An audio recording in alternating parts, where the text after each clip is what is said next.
Hello student, welcome to my channel Sarvan lecturer. आज का ये वीडियो क्लास 10 सामाजिक विज्ञान में जितने भी स्टूडेंट 2024 बोर्ड एग्जाम में पेपर देने वाले हैं, आज का ये वीडियो लास्ट तक जरूर देखना। बहुत सारे स्टूडेंट कहते थे सर सामाजिक विज्ञान से डर लग रहा है, सामाजिक विज्ञान में हम टॉपर कैसे बने। तो इस वीडियो को देखने के बाद आप सामाजिक विज्ञान में 95% जरूर लाओगे। ठीक है, इस वीडियो में हमने पूरे सामाजिक विज्ञान के सभी महत्वपूर्ण प्रश्न को बताया है और अगर आपने इस वीडियो को देख लिया तो सारे आपके 70 नंबर बिल्कुल पक्का हो जाएगा। मैं आपको पूरे क्वेश्चन आंसर इस वीडियो में मैंने आपको बताया है। आपके सामाजिक विज्ञान के सभी बहुविकल्पीय प्रश्न, अति लघुत्तरीय, लघुत्तरीय, दीर्घोत्तरीय, मानचित्र संबंधित प्रश्न, सारे क्वेश्चंस को आंसर के साथ पूरा समझाया है। ये हमारा महा मैराथन वीडियो है। अगर आपने ये 1 घंटे की वीडियो लास्ट तक देख लिया ना तो आपका पूरा सामाजिक विज्ञान खत्म हो जाएगा। पेपर में धुआं उड़ा दो, एक भी क्वेश्चन छोड़कर नहीं आना है। पेपर में धुआं उड़ा देना है। जब एग्जामिनर कॉपी चेक करे तो लगे सरवन सर के स्टूडेंट है ये। ठीक है, तो अब की बार आप भी सामाजिक विज्ञान में 95% जरूर लाओगे। अगर इस वीडियो को लास्ट तक देख लिया तो मैं गारंटी ले रहा हूं 110% कि आप सामाजिक विज्ञान में बच्चा 95% जरूर लाओगे। तो इस वीडियो को आपको सारे स्टूडेंट को लाइक करना है। इस वीडियो का लाइक का टारगेट है my dear student only 10,000 like का। तो सारे स्टूडेंट्स इस वीडियो को लाइक कर देना, शेयर कर देना अपने फ्रेंड्स के साथ। चैनल पर नया तो सब्सक्राइब भी करना। जैसे ही 10,000 लाइक हो जाता है मैं आपको हर एक सब्जेक्ट का वीडियो प्रोवाइड कर दूंगा। तो सामाजिक विज्ञान का 70 नंबर बिल्कुल पक्का हो जाएगा। अगर इस वीडियो को लास्ट तक देख ले 95% जरूर आएगा। तो चलो शुरू करते हैं सबसे पहले सामाजिक विज्ञान के बहुविकल्पीय प्रश्नों से। एग्जाम में आएगा ही आएगा। तो आज की इस वीडियो को लाइक कर देना, शेयर कर देना, चैनल पर नया तो सब्सक्राइब भी कर लेना। ठीक है, आप लोग कॉपी पेन लेकर बैठो और सारे क्वेश्चंस को नोट कर लेना क्योंकि ये बहुत ही ज्यादा इंपॉर्टेंट क्वेश्चन है। ठीक है, तो पहला नंबर क्वेश्चन देखते हैं। देखो हमारा पहला नंबर मोस्ट इंपॉर्टेंट क्वेश्चन है कि फ्रांसीसी क्रांति का प्रारंभ किस वर्ष हुआ, या फ्रांसीसी क्रांति कब हुई, या फ्रांस की क्रांति कब हुई। बहुत ज्यादा इंपॉर्टेंट क्वेश्चन है। ऑप्शन नंबर का हमारे पास है 1788 ईस्वी, खा है 1789 ईस्वी, गा है 1790 ईस्वी, या घा है 1787 ईस्वी। तो आई होप कि आपको ये क्वेश्चन का आंसर पता होगा कि जो फ्रांसीसी क्रांति है उसका प्रारंभ कब हुआ। तो ये हमारा क्वेश्चन नंबर पहला का राइट ऑप्शन है खा वाला, कि जो फ्रांसीसी क्रांति है उसका प्रारंभ 1789 ईस्वी में हुआ था। कब हुआ था बच्चों? 1789 ईस्वी में हुआ था। समझ में आ गया ना। अगला क्वेश्चन देखो, सारे क्वेश्चन जरूर तैयार कर लेना, पूरे चैप्टर्स के, पूरे बुक के ऑब्जेक्टिव क्वेश्चन है। ठीक है, राष्ट्रवाद का प्रारंभ जिस देश से हुआ वह है। जो राष्ट्रवाद है उसका प्रारंभ जिस देश से हुआ वह कौन सा है?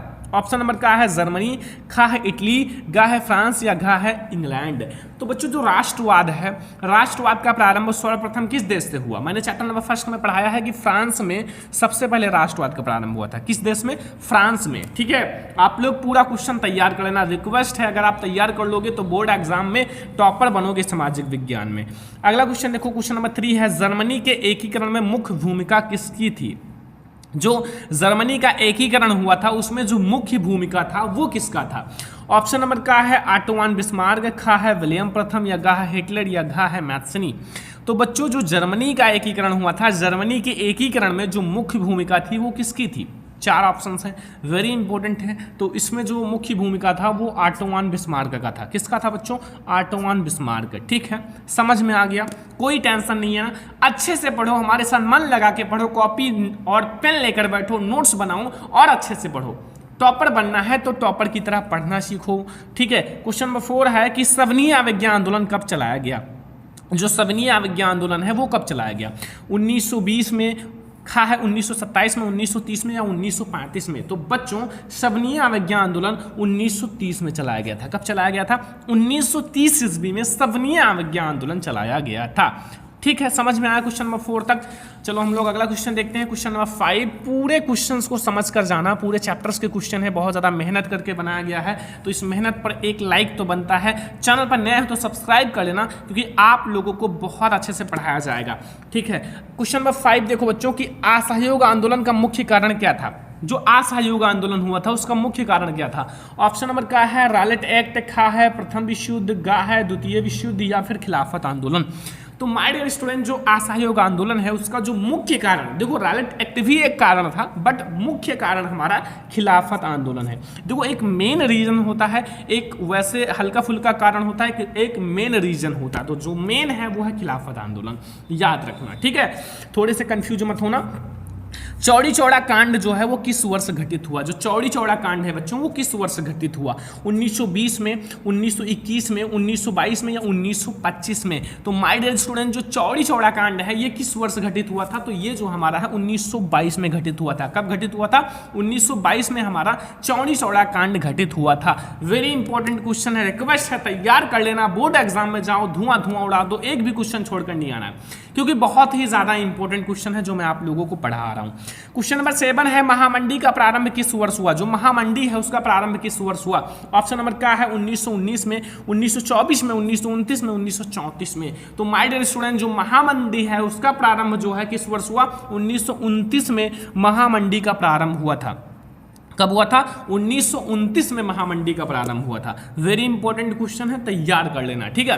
क्वेश्चन नंबर 8 पर आ जाओ। संयुक्त राष्ट्र संघ का मुख्यालय कहां पर स्थित है? जो संयुक्त राष्ट्र संघ है उसका मुख्यालय जो है वो कहां पर स्थित है? ऑप्शन नंबर क्या है? वाशिंगटन, खा है जिनेवा, गा है न्यूयॉर्क या फिर ऑस्ट्रेलिया? तो माय डियर स्टूडेंट, जो संयुक्त राष्ट्र संघ का मुख्यालय है वो हमारा न्यूयॉर्क में स्थित है। कहां स्थित है? न्यूयॉर्क में। संयुक्त राष्ट्र संघ का मुख्यालय कहां स्थित है? न्यूयॉर्क में। तैयार कर लेना, बहुत ज्यादा इंपॉर्टेंट क्वेश्चन है, ठीक है। सारे क्वेश्चन आपसे रिक्वेस्ट है तैयार कर लेना, ऑब्जेक्टिव तो एक भी छोड़कर नहीं आना है। फिर इसके बाद हमारे लघु उत्तरीय, दीर्घ उत्तरीय और मानचित्र संबंधित प्रश्न आने वाले हैं। मतलब पूरी सामाजिक विज्ञान सब कुछ खत्म करेंगे। चैनल को सब्सक्राइब करके रखो ताकि आप लोगों को वीडियो तुरंत मिल जाए, ठीक है। 9 नंबर क्वेश्चन है, प्रथम विश्व युद्ध का प्रारंभ कब हुआ था? जो प्रथम विश्व युद्ध है उसका प्रारंभ कब हुआ था? 1914 में, या खा है 1939 में, या गा है 1919 में, या फिर 1942 में? तो माय डियर स्टूडेंट, जो प्रथम विश्व युद्ध है वो 1914 में प्रारंभ हुआ था। कब प्रारंभ हुआ था? 1914 में प्रथम विश्व युद्ध का प्रारंभ हुआ था। अगला क्वेश्चन आ जाओ। क्वेश्चन नंबर 10 है कि औद्योगिक क्रांति किस देश से प्रारंभ हुआ? जो औद्योगिक क्रांति है उसका प्रारंभ किस देश से हुआ? ऑप्शन नंबर क्या है? अमेरिका, रूस या इंग्लैंड या फिर चाइना या चीन? तो आप लोगों को तो पता होगा कि औद्योगिक क्रांति का प्रारंभ किस देश से हुआ? इंग्लैंड से हुआ था, ठीक है। तब के लिए रिच कंट्री था, अभी भी रिच है बट तब के लिए बहुत ज़्यादा था।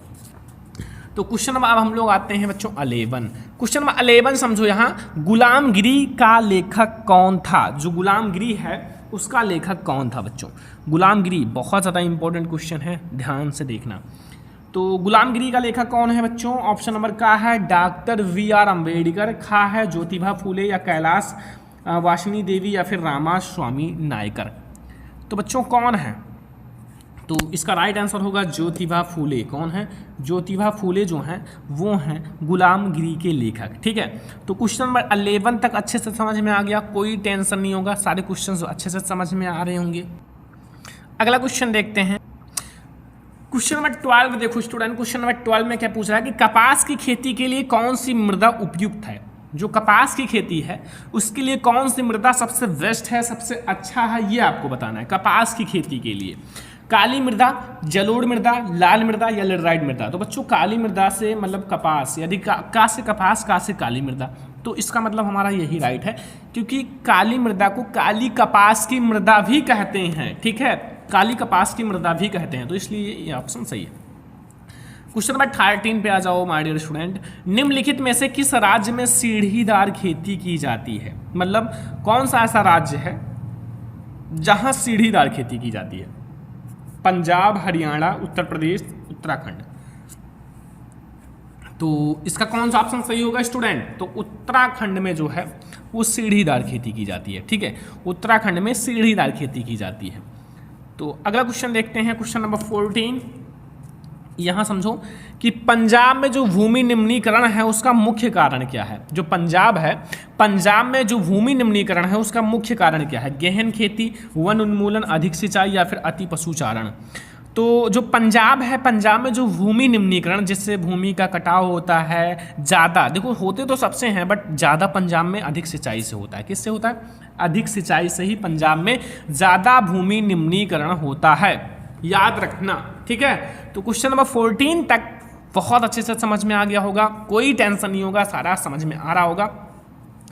क्वेश्चन नंबर 15 पे आ जाओ। सुंदरवन राष्ट्रीय पार्क किस राज्य में स्थित है? जो सुंदरवन राष्ट्रीय पार्क है वो किस राज्य में स्थित है? असम में या उड़ीसा में या पश्चिम बंगाल या मध्य प्रदेश? तो बच्चों जो सुंदरवन राष्ट्रीय पार्क है वो किस राज्य में स्थित है? तो वो हमारा पश्चिम बंगाल में स्थित है। कहाँ स्थित है? पश्चिम बंगाल में हमारा सुंदरवन राष्ट्रीय पार्क स्थित है। ठीक है, समझ में आ गया ना क्वेश्चन नंबर 15 तक? बहुत ज़्यादा इंपॉर्टेंट है और ये सारे क्वेश्चंस आपको नोट करने हैं, नोट्स बनाने हैं, तैयार करने हैं।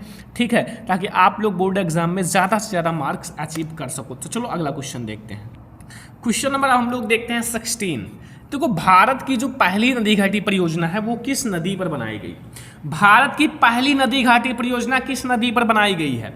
दामोदर नदी या नर्मदा नदी या कोसी नदी या चिनाब? तो किस नदी पर? तो बहुत ज़्यादा इंपॉर्टेंट क्वेश्चन है। तो भारत में जो पहली नदी घाटी परियोजना है वो दामोदर नदी पर बनाई गई है। किस नदी पर?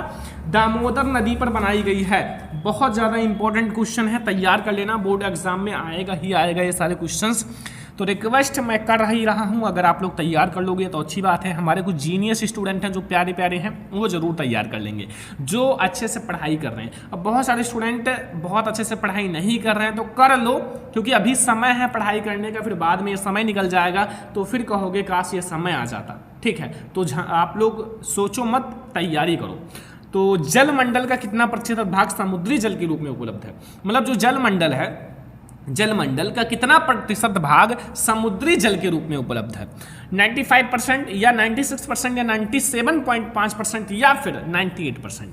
ये बहुत ज़्यादा इंपॉर्टेंट है, बट आपके लिए इंपॉर्टेंट भी है। 97.5% जो जल है वो हमारा जलमंडल का समुद्री जल है, मतलब समुद्र के रूप में है। ठीक है, पीने वाला जल बहुत कम है। आगे देखो क्वेश्चन नंबर 18। इनमें से कौन सी रबी फसल है? इनमें से जो कौन सी रबी फसल है, रबी फसल बताना है। ऑप्शन नंबर का है चावल, खा है चना या काला चना, मोटे अनाज या कपास? तो इसमें से कौन सी हमारी फसल है जो एक रबी फसल है? क्वेश्चन नंबर 18 पर। तो भैया चना या काला चना जो है वो एक रबी फसल है। कौन सी फसल है? देखो, रबी फसल, खरीफ फसल, जायद फसल, ऐसे कुछ तैयार कर लो 2-3 जो इंपॉर्टेंट हैं इन सब का, ताकि आप लोग बहुत अच्छे से मार्क्स ला सको। तो ये थोड़ा सा मेहनत कर लेना। अगला क्वेश्चन देखो 19। कर्तन दहन कृषि, जो कर्तन दहन कृषि है वो निम्नलिखित में से किस राज्य में पाई जाती है? कर्तन दहन कृषि किस राज्य में पाई जाती है? उत्तर प्रदेश, राजस्थान, उत्तराखंड या मिजोरम? तो बहुत ज़्यादा इंपॉर्टेंट क्वेश्चन है। कर्तन दहन कृषि जो है वो निम्नलिखित में से किस राज्य में पाई जाती है? तो वो हमारा मिजोरम में पाया जाता है। किस राज्य में? मिजोरम में पाया जाता है। और बहुत ज़्यादा इंपॉर्टेंट क्वेश्चन है, तैयार करके ही बोर्ड एग्जाम में पेपर देने जाना, क्योंकि पेपर भी याद करेगा कि कौन सा स्टूडेंट है जो पेपर में धुआं उड़ा दिया, एक भी क्वेश्चन नहीं छोड़ा। क्योंकि ऐसे ही पढ़ाई करना है। बोर्ड एग्जाम में जो सपना है आप लोगों का उसको पूरा करना है। और बोर्ड एग्जाम में जाओ तो 3 घंटे का समय होता है या 2 घंटे में पेपर करके फेंक दो। क्या सरल पेपर है, क्योंकि हम ऐसे पढ़ाएंगे। ठीक है, झारखंड में स्थित कोडरमा अग्रणी उत्पादक है। जो किस खनिज का अग्रणी उत्पादक है? बॉक्साइड, अर्वरक, लौह अयस्क या तांबा? तो झारखंड में स्थित जो कोडरमा है वो अर्वरक का अग्रणी उत्पादक है। किसका? अर्वरक का अग्रणी उत्पादक है। तो 20 नंबर क्वेश्चन तक बहुत अच्छे से समझ में आ गया होगा। बहुत इंपॉर्टेंट भी है, बहुत आसान भी है, कुछ भी नहीं है। थोड़ा सा मेहनत कर लोगे लाइफ में, अपनी लाइफ को चेंज करने में। देखो, अगर आप मेहनत करते हो तो आपके लिए 10 दिन, 20 दिन, 25 दिन, 30 दिन ही बहुत है। अगर आप मेहनत करते हो तो आपके लिए 30 दिन बहुत है। अगर आप मेहनत नहीं करते हो तो आपके लिए 10 साल भी कम है। 10 साल भी कम है, क्योंकि मेहनत अगर आप 1 महीना सही से कर दो तो पूरा सिलेबस खत्म हो जाए। अगर नहीं करोगे तो साल भर में कहोगे यार सिलेबस का भी 2-3 चैप्टर हमारा बाकी रह गया। ठीक है, तो मेहनत करो, और मेहनत का फल इतना अच्छा होता है ना कि पूछो ही ना। Question number 21। भाई 21 देखो, निम्न में से कौन सा उद्योग चूना पत्थर को कच्चे माल के रूप में प्रयुक्त करता है? जो हमारा निम्न में से कौन सा उद्योग है जो चूना पत्थर होता है, चूना पत्थर को कच्चे माल के रूप में प्रयुक्त करता है? एल्यूमिनियम, सीमेंट, चीनी या मोटर गाड़ी? तो कौन सा है जो कच्चे माल के रूप में प्रयुक्त करता है? देखो, पत्थर जो है, पत्थर से हमारा बनता है बच्चों, पत्थर से क्या बनता है? सीमेंट। सीमेंट जो है वो पत्थर से बनता है। तो सीमेंट जो है वो कच्चे माल के रूप में प्रयुक्त होता है, वो चूना पत्थर के रूप में। ठीक है, कच्चे माल के रूप में। समझ में आ रहा ना हर एक क्वेश्चन? अगला 22। निम्न में से कौन सा एक आधारभूत उद्योग है? निम्न में से कौन सा एक आधारभूत उद्योग है? चाय या गन्ना या लौह इस्पात या जूट? तो स्टूडेंट जो हमारा एक आधारभूत उद्योग है 22 का, वो हमारा है लौह और इस्पात। ये एक आधारभूत उद्योग है जो इम्पोर्टेंट है हमारे लिए, क्योंकि बहुत सारी चीज़ें लौह और इस्पात से बनाई जाती हैं। अगर ये ना हो तो बड़ी बड़ी मशीनें नहीं बन पाएंगी। तो ये एक आधारभूत उद्योग है, इम्पोर्टेंट उद्योग है जो हमारे लिए इम्पोर्टेंट है। अगला 23, निम्न में से कौन सा दूरस्थ स्थित स्थान पूर्वी पश्चिमी गलियारे से जुड़े हैं? निम्न में से कौन सा है दूरस्थ स्थित स्थान जो पूर्वी पश्चिमी गलियारे से जुड़े हैं? मुंबई तथा नागपुर, सिलचर तथा पोरबंदर, मुंबई तथा कोलकाता, नागपुर तथा सिलगुड़ी। तो कौन सा है? तो वो हमारा है बच्चों सिलचर तथा पोरबंदर, यानी कि खा वाला ऑप्शन हमारा बिल्कुल सही है। जो सिलचर तथा पोरबंदर है ये इंपॉर्टेंट है, हमारा ऑप्शन नंबर खा सही है। अब हम लोग आते हैं 24 नंबर क्वेश्चन की ओर। बहुत ज़्यादा इंपॉर्टेंट है बच्चों, जो भी क्वेश्चन बता रहे हैं वो 3 स्टार प्रश्न है, मतलब पूरे बुक के ऑब्जेक्टिव आज खत्म हो जाएंगे और आप लोग पढ़ के भी इंजॉय करोगे। अच्छे से पढ़ लो, ज़्यादा है नहीं और बहुत कम ही ऑब्जेक्टिव है, बहुत ज़्यादा नहीं है। पूरे बुक से जो इम्पोर्टेंट हैं वो ज़्यादा नहीं है, बट हाँ जो मैंने बता रहा हूँ वही इम्पोर्टेंट है। निम्न में से कौन सा परिवहन साधन भारत में प्रमुख साधन है? कौन सा परिवहन साधन है जो भारत में प्रमुख साधन है? पाइपलाइन, रेल परिवहन, सड़क परिवहन या वायु परिवहन? तो बच्चों जो भारत का प्रमुख साधन है वो है रेल परिवहन। सॉरी, रेल परिवहन कम है ना, सड़क परिवहन ज़्यादा है, क्योंकि सड़क परिवहन जो है उससे ज़्यादा सामान आते जाते हैं, ज़्यादा लोग आते जाते हैं। देखो जो भारत है सड़कों का एक जाल है, इसमें इधर से सड़क इधर से पता ही नहीं चलता कि कैसे कहाँ से आई। तो भाई कोई भी चीज़ अगर आपको रेल परिवहन पे जाना है तो सड़क के द्वारा जाओगे, वायु परिवहन पे जाना है तो सड़क के द्वारा जाओगे, ठीक है। पाइपलाइन लगाना है तो सड़क के द्वारा ही लगाओगे। तो मेन क्या है बच्चों, हमारा सड़क परिवहन है भारत में मेन, ठीक है। अगला है क्वेश्चन नंबर 25, श्रीलंका में निम्नलिखित में से कौन सा बहुसंख्यक वर्ग है? जो श्रीलंका है इसमें कौन सा बहुसंख्यक वर्ग है? तमिल, ईसाई, सिंघली या फिर मुस्लिम? तो बच्चों जो सिंघली है वो हमारा बहुसंख्यक वर्ग है। कौन सा? सिंघली जो है वो एक बहुसंख्यक वर्ग है। तो स्टूडेंट 25 क्वेश्चन तक समझ में आ गया। अब हम लोग देखते हैं 26 नंबर क्वेश्चन, ठीक है। 26 देखो, 26 नंबर क्वेश्चन बहुत ही ज़्यादा इंपॉर्टेंट है, पूरा समझ के जाना। देखो निम्नलिखित में से कौन सा संघीय राज्य नहीं है? निम्नलिखित में से कौन सा जो संघीय राज्य नहीं है? मणिपुर, हिमाचल प्रदेश, दिल्ली या फिर अरुणाचल प्रदेश? तो हमारा जो इसमें मणिपुर एक संघीय राज्य है, हिमाचल प्रदेश भी एक संघीय राज्य है, अरुणाचल प्रदेश भी एक संघीय राज्य है, दिल्ली जो है एक शहर है, एक सिटी है, ना कि एक राज्य है, एक राजधानी है, ठीक है। तो ये हमारा एक संघीय राज्य नहीं है और ये हमारा ऑप्शन नंबर का बिल्कुल सही है। अगला क्वेश्चन स्टूडेंट, अगला हमारा है भारत में कुल कितने संघीय राज्य हैं? अभी तक हम लोगों ने देखा कौन सा संघीय राज्य नहीं है, अब कौन सा कितने संघीय राज्य हैं, मतलब राज्य बताना है। 27, 28, 29 या 30? तो कौन सा ऑप्शन सही है? तो 28 है, ठीक है। 28 जो हमारे हैं वो एक संघीय राज्य हैं, जो संघीय राज्य हैं जो इंपॉर्टेंट हैं, ठीक है। समझ में आया ना। 28 नंबर क्वेश्चन देखो स्टूडेंट, निम्नलिखित में से कौन सा संघीय सूची का विषय है? संघीय सूची का विषय देखो, संघीय सूची के 3 विषय थे, तो रक्षा है या कृषि है या व्यापार है, शिक्षा है। तो संघीय सूची में जो रक्षा है वो आप लोगों का संघीय सूची का विषय है, रक्षा। गोद लेना भी संघीय सूची का विषय है और भी कुछ अधिकार वगैरह थे, तो मतलब ये सब संघीय सूची के विषय हैं। संघीय सूची के 3 विषय आपको नागरिक शास्त्र में पढ़ाया गया होगा, शायद नहीं पढ़े हों तो देख लेना या फिर पढ़ा दिया जाएगा। 29, निम्न इनमें से कौन सा बहुजन समाज पार्टी का संस्थापक है? इनमें से कौन है जो बहुजन समाज पार्टी के संस्थापक हैं? कांसीराम, BR अम्बेडकर या साहू महाराज या फिर ज्योतिबा फूले? कौन है? तो वो हमारे हैं कांसीराम जो हैं वो बहुजन समाज पार्टी के संस्थापक थे, ठीक है, यहाँ हैं। तो ये हमारा राइट आंसर हो जाएगा। क्वेश्चन नंबर बच्चों 30 देखो कि भारत में मताधिकार की आयु क्या है? जो भारत है, भारत में जो मताधिकार है उसकी आयु क्या है, उसकी उम्र क्या है, मतलब किस उम्र के बच्चे मत दे सकते हैं, मत देने का अधिकार उनको हो जाता है, ये आपको बताना है, ठीक है। तो 21 या 20 या 25 या 80? तो ये तो शायद सारे स्टूडेंट को पता होगा, क्योंकि अभी तो मत देने का अधिकार आपको पता ही होगा, 18 ईयर है, 18 साल, ठीक है। 30 नंबर क्वेश्चन तक समझ में आ गया। अब 30 नंबर 1, 13, ठीक है 1। देखो निम्नलिखित में से कौन सा विकसित देश है? कौन सा विकसित देश है ये आपको बताना है। ब्राजील है या भारत है या फ्रांस है या बांग्लादेश है, कौन सा एक विकसित देश है? तो स्टूडेंट 31 का जो हमारा राइट आंसर हो जाएगा वो कौन सा है? वो हमारा है फ्रांस, जो है एक विकसित देश है। कैसा देश है? एक विकसित देश है, और विकसित है तो इसलिए हमारा ये ऑप्शन सही हो जाएगा। अगला देखो 32, निम्नलिखित में से पड़ोसी देशों में से मानव विकास के लिहाज से किस देश की स्थिति भारत से बेहतर है? मतलब जो मानव सूचांक के अनुसार बताना है, ठीक है। बांग्लादेश, श्रीलंका, नेपाल या पाकिस्तान? तो मानव सूचांक के अनुसार बच्चों जो श्रीलंका है, ठीक है, वो भारत से बेहतर है, ठीक है, स्थिति है। अब भाई पहले की बात है, अब तो बहुत पीछे हैं, बट पहले की बात है। अगला देखो, सार्वजनिक और निजी क्षेत्र के आधार पर विभाजित है। देखो, रोजगार की शर्तें, आर्थिक गतिविधि के स्वभाव, उद्गमों के स्वामित्व, श्रमिकों की संख्या। तो वो है बच्चों उद्गमों का स्वामित्व। कौन सा है? उद्गमों का स्वामित्व। 33 नंबर क्वेश्चन तक समझ में आ गया।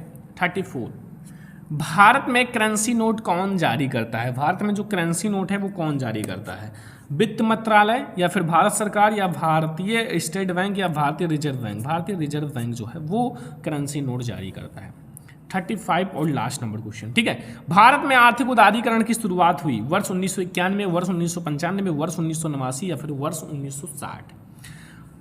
तो उदारीकरण की शुरुआत जो है बच्चों वो 1991 में हुआ था। कब हुआ था? 1991 में। तो ये हमारे सोशल साइंस के 35 VIMP ऑब्जेक्टिव, मतलब आपको ये तैयार कर लेने हैं। 35 अगर आप तैयार कर लिए तो समझ लो आपके सामाजिक विज्ञान के बहुत सारे ऑब्जेक्टिव क्वेश्चन तैयार हो। इसके इस वीडियो को लाइक, शेयर एंड सब्सक्राइब कर देना। बहुत ज़्यादा मेहनत किया जा रहा है आप लोगों के लिए, तो इस वीडियो को सारे स्टूडेंट दिल से एक लाइक कर देना, ठीक है।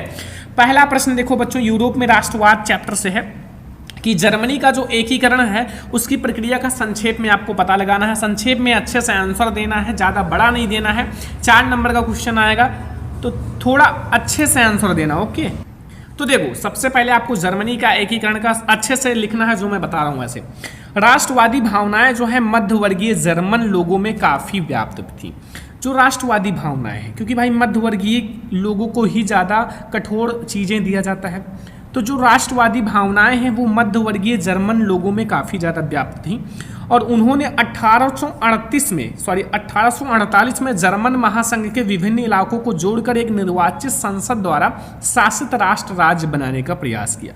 मतलब वो एक नए चीज़ करना चाहते थे, सारे इलाकों को जोड़कर एक निर्वाचित संसद द्वारा शासित राष्ट्र राज्य बनाने का प्रयास किया था। मगर इस पहल को राजाशाही और फौज की ताकत ने मिलकर दबा दिया। लेकिन ये जो पहल है, ये जो समय है, इस चीज़ को राजाशाही थे और जो फौज की ताकत है उन सब ने मिलकर दबा दिया कि इस चीज़ को आगे ना जाने तो इनको यही दबा देते हैं। उनका प्रसा के बड़े भूस्वामियों ने भी समर्थन किया। भाई वो राजा हैं और राजा हैं तो उनका बड़े बड़े भूस्वामी, बड़े बड़े लोग समर्थन करेंगे ही, क्योंकि राजा जो जिसका समय होता है ना, जिसके पास पैसा होता है, उसी के तरफ सारे लोग होते हैं। तो इनका समर्थन सभी लोगों ने किया। परसा के बड़े बड़े भूस्वामियों ने किया इनका समर्थन, ठीक है। और उसके बाद परसा ने राष्ट्रीय एकीकरण के आंदोलन का नेतृत्व संभाल लिया। उसके बाद जो परसा ने राष्ट्रीय एकीकरण के आंदोलन का नेतृत्व संभाल लिया, मतलब आंदोलन करना चाहे। तो उसका जो मुख्यमंत्री था, उसका मुख्यमंत्री ऑटोवान बिस्मार्क। कौन था? ऑटोवान बिस्मार्क इस प्रक्रिया का जनक था। जर्मनी का एकीकरण का जनक कौन है? ऑटोवान बिस्मार्क है। याद रखना, ऑब्जेक्टिव में पूछा जाता है, ठीक है। और जिसने परसा की सेना और नौकरशाही की मदद ली, जो परसा की सेना है और जो नौकरशाही है उनकी मदद ली। और 7 वर्ष के दौरान ऑस्ट्रिया, डेनमार्क और फ्रांस, जो ऑस्ट्रिया है, डेनमार्क है और फ्रांस है, तीनों युद्धों में परसा की जीत हुई। जो तीनों युद्धों में किसकी जीत हुई? परसा की जीत हुई। और 1871 में परसा के राजा विलियम प्रथम को जर्मनी का सम्राट घोषित किया गया और 1871 में जर्मनी का एकीकरण हुआ। 1871 में जर्मनी का एकीकरण हुआ, याद रखना। तो ये हमारा पूरा जर्मनी का एकीकरण हो गया। अगर बोर्ड एग्जाम में आए बस इतना लिख देना, 1 नंबर आपका बोर्ड एग्जाम में नहीं कटेगा, क्योंकि ये बहुत ज़्यादा इंपॉर्टेंट है। तो जर्मनी का एकीकरण आप लोगों को लिखना है बस इतना ही कि राष्ट्रवादी भावनाएं जो है मध्यवर्गीय जर्मन लोगों में काफ़ी ज़्यादा व्याप्त थी और उन्होंने 1848 में जर्मन महासंघ के विभिन्न इलाकों को जोड़कर एक निर्वाचित संसद द्वारा शासित राष्ट्र राज्य बनाने का प्रयास किया था। मगर इस पहल को राजाशाही और फौज की ताकत ने मिलकर दबा दिया और उनका प्रसा के बड़े भूस्वामियों ने भी समर्थन किया। उसके बाद प्रसा ने राष्ट्रीय एकीकरण के आंदोलन का नेतृत्व संभाल लिया। उसका मुख्यमंत्री ऑटो वन बिस्मार्क था। इस प्रक्रिया का जनक था, जिसने प्रसा की सेना और नौकरशाही की मदद ली और 7 वर्ष के दौरान ऑस्ट्रिया, डेनमार्क और फ्रांस ने तीनों युद्धों में जीत हुई और 1871 में जर्मनी का एकीकरण हुआ। ठीक है, तो ये पहला हमारा क्वेश्चन है लघु उत्तरीय प्रश्न का, जर्मनी का एकीकरण। अब हम लोग देखते हैं दूसरा जो वेरी इंपॉर्टेंट लघु उत्तरीय प्रश्न है, बोर्ड एग्जाम के लिए जरूर तैयार करके ही बोर्ड एग्जाम में पेपर देने जाना, कि रॉलेट एक्ट क्या है। रॉलेट एक्ट का नाम सुना है, वो क्या है और उसका विरोध कैसे किया गया। जो रॉलेट एक्ट है उसका विरोध कैसे किया गया और क्या परिणाम हुआ और उसका क्या परिणाम निकला, क्या परिणाम हुआ, ये बताना है। ठीक है, तो बच्चों रॉलेट एक्ट क्या है, सभी को पता है कि रॉलेट एक्ट जो है 1919 ईस्वी, कब की बात है, 1919 ईस्वी में पारित एक ऐसा कानून था, जो 1919 ईस्वी में पारित एक ऐसा कानून था जिसमें भारतीयों पर किसी तरह के मुकदमे को चलाए बिना, जो भारतीय लोग हैं उन पर, ठीक है, उनकी बात की जा रही है, बिना किसी तरह के मुकदमे को चलाए बिना शंका के आधार पर गिरफ्तार कर 2 साल के लिए जेल में बंद किया जा सकता था। केवल शंका के आधार पर गिरफ्तार कर लिया जाता था और 2 साल के लिए, 1-2 दिन के लिए नहीं, 2 साल के लिए जेल में बंद किया जाता था, 2 साल के लिए। तो आप सोचो ये कैसा कानून था, बेकार भद्दा कानून, जिसका विरोध करना ही चाहिए लोगों को। ठीक है, तो यही बताया गया है। रॉलेट एक्ट जो है 1919 में पारित एक ऐसा कानून था जिसमें भारतीयों पर किसी तरह के मुकदमे को चलाए बिना शंका के आधार पर गिरफ्तार कर 2 साल के लिए जेल में बंद किया जा सकता था। परिणाम क्या निकला कि अंग्रेजों ने राष्ट्रवादी पर दमन करना शुरू करने के शासन मार्शल लॉ कानून कर दिया और 13 अप्रैल को जलियांवाला बाग हत्याकांड हुआ। इसके कारण इतना बड़ा हत्याकांड हुआ, इसमें बहुत सारे सैनिक, बहुत सारे किसान, बहुत सारे लोग मारे गए थे। जलियांवाला बाग हत्याकांड बहुत भयानक था, कोई बहुत ज़्यादा भयानक ये जलियांवाला बाग हत्याकांड था। तो ये इसी के कारण हुआ था, रॉलेट एक्ट के कारण। विरोध क्या किया गया कि विभिन्न शहरों में रैली जुलूसों का आयोजन किया गया, रेलवे वर्क बॉक्स में कारखाना का हड़ताल चले गए। ठीक है, तो ये हमारा बच्चों रॉलेट एक्ट है, रॉलेट एक्ट का परिणाम है, रॉलेट एक्ट का विरोध है। काफ़ी इंपॉर्टेंट क्वेश्चन है, जरूर तैयार कर लेना बोर्ड एग्जाम में, टॉपर बनना है। तो अब हम लोग देखते हैं नेक्स्ट नंबर क्वेश्चन नंबर 3, जो बोर्ड एग्जाम के लिए बच्चों वेरी इंपॉर्टेंट है। तो रिक्वेस्ट ही मैं कर सकता हूं कि आप तैयार कर लो, मैं आपके घर तो आ नहीं सकता कि आके आपको बताएं, मारें, पीटें, तो ऐसा कर नहीं सकता। मैं आप लोगों को केवल रिक्वेस्ट कर सकता हूं, और जिसके अंदर अभी भी मोटिवेशन जिंदा है अपने माता पिता के सपनों को पूरा करने के लिए, तो वो तैयार करेंगे। देखो, सत्याग्रह के विचार का क्या मतलब है, वेरी इंपॉर्टेंट क्वेश्चन है। जो सत्याग्रह है, सत्याग्रह के विचार का क्या मतलब है, सत्याग्रह के बारे में बताना है। तो इसके बारे में क्या बताना है, देखो, सत्याग्रह का मतलब होता है कि सत्य के तरफ, सत्य, जो सत्याग्रह का मतलब होता है, सत्याग्रह के विचार का मूल आधार है सत्य शक्ति पर आग्रह तथा सत्य की खोज करना। आपको सत्य बोलना है, सत्य की तरफ आग्रह होना है। ठीक है, तो ये चीज़ है, और गांधी जी इसके प्रबल समर्थक थे तथा इन्होंने इसकी व्याख्या इस प्रकार की है। उन्होंने इनकी व्याख्या इस प्रकार से की है, मैं 2 पॉइंट के साथ समझाता हूं। पहला, अगर आपका उद्देश्य सच्चा है, अगर आपका जो उद्देश्य है सच्चा है, आप सच्चे हो, ठीक है, यदि आपका संघर्ष अन्याय के खिलाफ है, तो उत्पीड़क से मुकाबला करने के लिए आपको किसी शारीरिक बल की आवश्यकता नहीं है। अगर आप सच्चे हो, आप सच्चे हो, आप बुराई का खिलाफ हो, अन्याय के खिलाफ हो, तो फिर आपको किसी शारीरिक बल की आवश्यकता नहीं है, आप वैसे ही जीत जाओगे। दूसरा है, प्रतिशोध की भावना या आक्रामकता का सहारा लिए बिना सत्याग्रही के बल अहिंसा के सहारे भी संघर्ष में सफल हो सकता है। बिना किसी के सहारा लिए जो सत्य बोलता है, वो मतलब बिना क्रोध के वो सत्य बोलता है, सत्य की तरफ आग्रह है, तो वो भैया जीत जाएंगे, उनको कोई हरा नहीं सकता। बस ये 2 पॉइंट तैयार कर लो बच्चों। तीसरा नंबर क्वेश्चन में 2 पॉइंट ये तैयार कर लो, बस आपका सारी चीज़ें खत्म हो जाएंगी। ठीक है, क्वेश्चन नंबर 4 देखो स्टूडेंट, भूमंडलीकृत विश्व का बनना चैप्टर से है। अभी तक हम लोगों ने देखा यूरोप में राष्ट्रवाद, भारत में राष्ट्रवाद चैप्टर से। अब हम लोग देखेंगे भूमंडलीकृत विश्व का बनना। ठीक है, देखो इसमें लिखा हुआ है महामंडी के कारणों की व्याख्या कीजिए। जो महामंडी है उसके कारणों की व्याख्या करनी है। महामंडी का क्या कारण है, क्यों ये महामंडी हुआ, इसके कारण बताने हैं। जब कारण समझोगे तभी तो आप महामंडी के बारे में समझोगे। तो देखो ध्यान से समझना, देखो कारण बहुत इंपॉर्टेंट है बच्चों महामंडी का। मैंने देखा है हर साल बोर्ड एग्जाम में आता है। तो 1929 में आर्थिक महामंडी की शुरुआत हुई।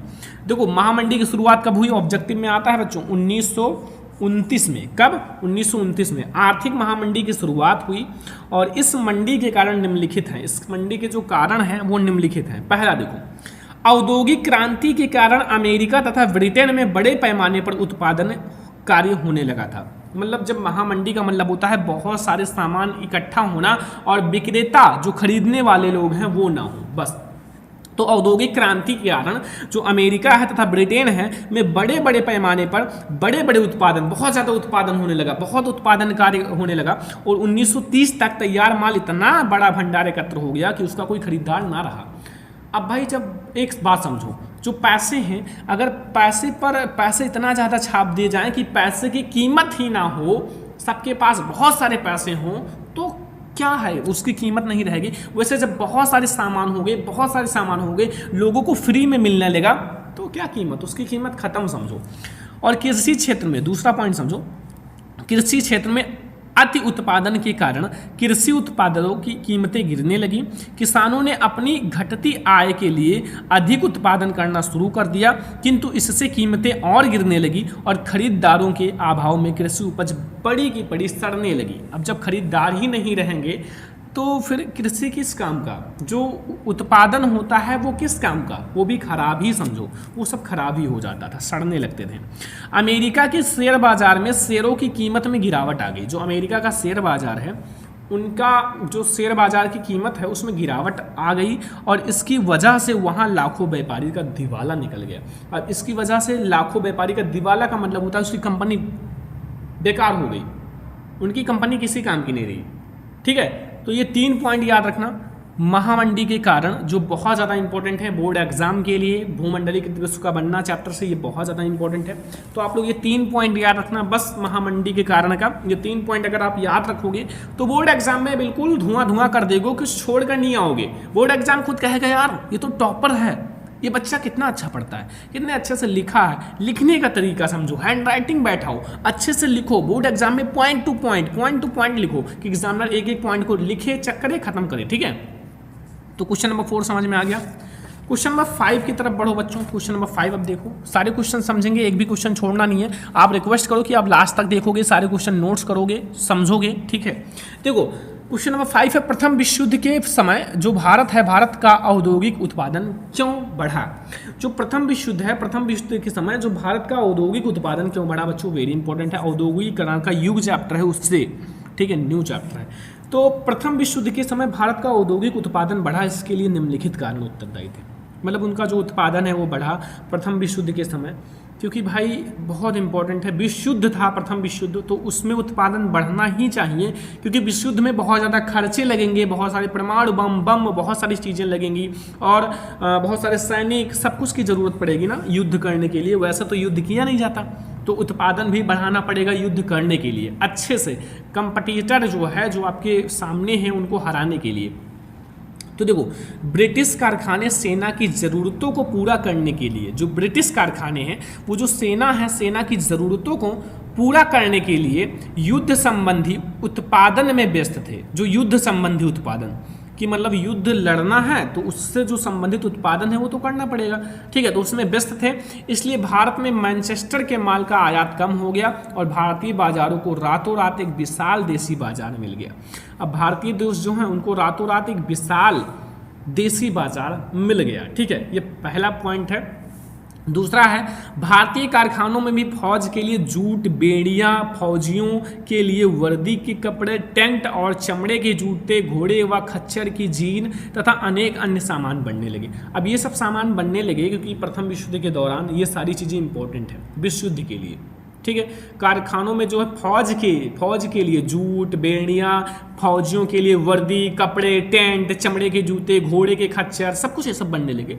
ठीक है, एंड प्रथम विश्व युद्ध में ब्रिटिश सरकार को फंसा देखकर राष्ट्रवादी नेताओं ने भी स्वदेशी चीज़ें, जो अपने देश में है, प्रयोग पर बल देना शुरू कर दिया और जिससे भारतीय उद्योगों को और अधिक बढ़ावा मिला। उसको बंद करना चाहे, दूसरे देश में ना भेजे जो अपनी स्वदेशी चीज़ें हैं, तो इससे उद्योगों में और ज़्यादा बढ़ावा मिला। तो ये 3 पॉइंट है बच्चों, प्रथम विश्व युद्ध के समय भारत का औद्योगिक उत्पादन क्यों बढ़ा, ये 3 पॉइंट तैयार कर लो। आप बोर्ड एग्जाम में बहुत अच्छे मार्क्स लाओगे। ये जितने लघुत्तरीय प्रश्न कंप्लीट करवा रहे हैं दिल से कंप्लीट कर लेना, क्योंकि बोर्ड एग्जाम में आपको टॉपर बनना है, 95% लाने हैं। तो ये कोई हलवा नहीं है एक रात का, इसके लिए आपको 10-10 घंटे 12-12 घंटे पढ़ाई करना पड़ेगा। 10-10 12-12 घंटे पढ़ाई करोगे तब आपको लगेगा कि हम टॉपर बनेंगे, वरना पढ़ाई करने वाले 24 घंटे में 20 घंटे कर रहे हैं तो आप किस काम के, जब आप 2 घंटे 3 घंटे पढ़ाई कर रहे हो, कोई काम नहीं आएगा। जितने फ्रेंड्स हैं, जितनी चीज़ें हैं, ये सब छोड़कर चले जाएंगे अगर आप सक्सेस नहीं हो। आप सक्सेस हो तो वो आपके पीछे लगे रहेंगे, ठीक है। तो क्वेश्चन नंबर 5 समझ में आया। अब हम लोग देखते हैं क्वेश्चन नंबर 6। क्वेश्चन नंबर 6 देखो बहुत ज़्यादा इंपॉर्टेंट है, भूगोल का है हमारा, बहुत ज़्यादा इंपॉर्टेंट है। देखो, पहाड़ी क्षेत्रों में मृदा अपरदन की रोकथाम के लिए कदम उठाने जाने चाहिए। देखो, जो पहाड़ी क्षेत्र है उनके मतलब मृदा अपरदन के रोकथाम के लिए कदम उठाने जाने चाहिए। तो वो हम लोग पॉइंट टू पॉइंट अच्छे से समझेंगे। सबसे पहले मृदा कटाव, जो मृदा है, मृदा के कटाव और उसके बहाव की प्रक्रिया को मृदा अपरदन कहते हैं। अगर मृदा का कटाव होता है, मृदा का बहाव होता है, उसके द्वारा मृदा नष्ट होता है, तो वही तो हमारा क्या कहलाएगा, मृदा अपरदन कहलाएगा। मृदा अपरदन का मतलब होता है मृदा का नष्ट होना। विभिन्न मानवीय तथा प्राकृतिक कारणों के कारण मृदा का अपरदन होता है। और पहाड़ी क्षेत्रों में रोकथाम, ठीक है, पहाड़ी क्षेत्रों में कैसे रोकथाम किया जाएगा। पहला, पर्वतीय ढालों पर समोच्च रेखाओं के समानांतर हल चलाने से ढाल के साथ जल का बहाव गति घटता है, इसे समोच्च जुताई कहते हैं। जो पर्वतीय क्षेत्र होता है, पर्वतीय ढाल होता है, उसमें समोच्च रेखाओं में समानांतर हल चलाने से ढाल के साथ साथ जल का बहाव गति कम होता है। और जल का बहाव का जब गति कम होगा तो उससे मृदा अपरदन कम होगा, और इसे हम लोग क्या कहते हैं, समोच्च जुताई कहते हैं। क्या कहते हैं, समोच्च जुताई। दूसरा नंबर पॉइंट है, पर्वतीय ढालों पर सीढ़ीदार खेत बनाकर अवनालिका अपरदन को रोका जा सकता है। पश्चिमी और मध्य हिमालय में सोपान अथवा सीढ़ीदार कृषि काफ़ी विकसित है। सीढ़ीदार कृषि, ठीक है, सोपान अथवा सीढ़ीदार कृषि काफ़ी अच्छी है और इससे मृदा अपरदन भी कम होता है। पर्वतीय ढालों पर बांध बनाकर जल प्रवाह का समुचित ढंग से खेती के काम में लाया जा सकता है। मृदा रोधक बांध अवनालिका के फैलाव को रोकते हैं। तो ये 3 पॉइंट्स आपको तैयार करने हैं पहाड़ी क्षेत्रों में मृदा अपरदन की रोकथाम के लिए। पहाड़ी क्षेत्रों में अगर आपको मृदा अपरदन का रोकथाम करना है तो ये 3 पॉइंट आप तैयार कर लो। वेरी इंपॉर्टेंट क्वेश्चन हैं, इसलिए मैं आपको इतने अच्छे से समझा रहा हूँ। नोट्स बनाकर आपको ऐसा कोई नहीं समझाएगा, ध्यान रखना। क्वेश्चन नंबर 7 की तरफ आ जाओ। क्वेश्चन नंबर 7 कि भारतीय कृषि की कोई 3 विशेषताएं लिखिए। जो भारतीय कृषि है उनकी कोई 3 विशेषताएं लिखनी है। तो भारतीय कृषि की 3 विशेषताएं निम्नलिखित हैं। पहला, प्रकृति पर निर्भरता। जो प्रकृति है, प्रकृति पर निर्भर होते हैं भारतीय कृषि के लोग। तो भारतीय कृषि मानसूनी वर्षा पर निर्भर करती है। जो भारतीय कृषि है वो मानसूनी वर्षा, जो मानसून वर्षा कराता है, जो भगवान वर्षा कराते हैं, उस पर निर्भर करते हैं। यही कारण है कि वर्षा की अनियमित और अनिश्चितता भारतीय कृषि की अर्थव्यवस्था को सर्वाधिक प्रभावित करता है। भाई अगर वर्षा ना हो प्राकृतिक का तो आपका कृषि नष्ट हो जाता है। आप कहोगे यार भगवान ने नष्ट कर दिया, अरे कुछ जुगाड़ बनाओ, ठीक है। अगला है कृषि की निम्न उत्पादकता। भारत में कृषि उपजों का प्रति हेक्टेयर उत्पादन अपेक्षाकृत अन्य देशों से कम है। जनसंख्या बहुत है बट उत्पादन कम है, ठीक है, ये ध्यान रखना। अगला है खनन फसलों की प्रमुखता। भारतीय कृषि में खनन फसलों की प्रमुखता रहती है क्योंकि 100 करोड़, अब तो 144-45 करोड़ जनसंख्या होगी, लेकिन इससे अधिक बताया गया तो कितना भी हो जाए, 100 करोड़ जनसंख्या से अधिक भरण पोषण के लिए ऐसा किया जाना चाहिए। अब इतनी बड़ी जनसंख्या को पोषण पालन करने के लिए तो ये सब करना ही पड़ेगा। तो ये क्वेश्चन नंबर 7 तक आपको समझ में आ गया। सारे लघुत्तरीय प्रश्न है, कंप्लीट करके ही बोर्ड एग्जाम में जाना। अब हम लोग देखते हैं क्वेश्चन नंबर 8। यहाँ आ जाओ बच्चों। क्वेश्चन नंबर 8 आपके बोर्ड एग्जाम के लिए वेरी इंपॉर्टेंट है। देखो, ऊर्जा के परंपरागत स्रोत किसे कहते हैं। जो ऊर्जा होता है, एनर्जी होती है, उसकी परंपरागत स्रोत किसे कहते हैं। और भारत में खनिज तेल के 2 क्षेत्रों के नाम भी बताने हैं, ठीक है। तो 2 क्षेत्र का नाम भी बताना है, बहुत इंपॉर्टेंट है। देखो, ऊर्जा के स्रोत जिनका उपयोग प्राचीन काल से किया जा रहा है। जो ऊर्जा के स्रोत का मतलब होता है जिसका उपयोग हम लोग प्राचीन यानी कि पुराने काल से करते आ रहे हैं, ऊर्जा के परंपरागत स्रोत कहलाते हैं। वो क्या कहलाते हैं, ऊर्जा के परंपरागत स्रोत, जिसको हम लोग परंपरा करते आ रहे हैं। मतलब परंपरागत का मतलब होता है लगातार करते आ रहे हैं। इन स्रोतों में हमारा लकड़ी है, उपले हैं। उपले का मतलब जो कुछ होता है टाइप का, मुझे थोड़ा ये कि उपले कोयला है, पेट्रोलियम है, देखो ये देहात में होता है, गाँव में थोड़ा, गाँव की चीज़ों को थोड़ा कम ही पता है हमें, ठीक है। पेट्रोलियम है, प्राकृतिक गैस है तथा विद्युत आदि सम्मिलित हैं, ठीक है, आदि सम्मिलित हैं। और भारत में जो बॉम्बे हाई और गुजरात और असम प्रमुख तेल खनिज तेल के क्षेत्र हैं। कौन है? बॉम्बे हाई, गुजरात और असम जो है वो खनिज के प्रमुख क्षेत्र हैं, खनिज तेल के क्या हैं? प्रमुख क्षेत्र हैं, ठीक है, अच्छे अच्छे क्षेत्र हैं जो इम्पोर्टेंट हैं। क्वेश्चन नंबर 9 बच्चों, ये वेरी इंपॉर्टेंट है। मैं आपको सारा क्वेश्चन आज ही करा दे रहा हूँ, बस आप लोग धैर्य के साथ पढ़ाई करो, मेहनत करो। जितना मेहनत करोगे उतना अच्छा आप लोग बोर्ड एग्जाम में मार्क्स लाओगे।